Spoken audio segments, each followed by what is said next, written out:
prospect isn't objecting for Southeast, but they aren't saying yes either. In both cases, however, they are stalling the sale, and if your experience is like many others, then you know that a stalled sale often doesn't close. So what to do?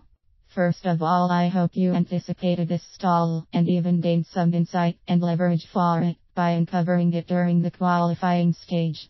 A simple question like, and besides yourself, who weighs in on the decision on something like this, would be enough to expose who all is involved in the decision process. Once you do, you can use any of the layering questions I've written about in other articles. But if you have found this out, and you still get this stall when you ask for the deal at the end of your presentation, then you don't want to say what 80% of your competition says when they get this objection, which is, when should I check back with you? Instead, you'll want to begin to delve into the stall and gain more insight into whether it's something that will potentially kill the deal, or if you can learn enough about the other person or process to properly assess if this has the potential to turn into a sale and what it might realistically take to do so. So the key to this stall is to begin questioning your prospect to learn as much as you can about the other person's buying motives and their process. As you begin asking some of the questions below, you'll find that the more information they have about the other person's process, the more likely it is they are involved in the buying decision, and the less they know, the less involved they generally are, and unfortunately the less likely it is they can influence them. Choose any of the questions below and use as many of them as appropriate.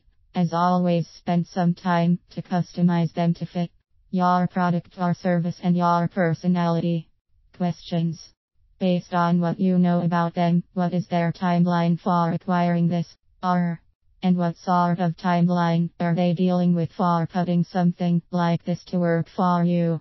Or, are they looking specifically for something like this right now, or are they in the information gathering stage?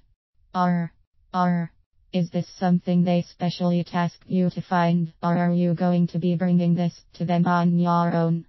Or, what questions can you see them having on this?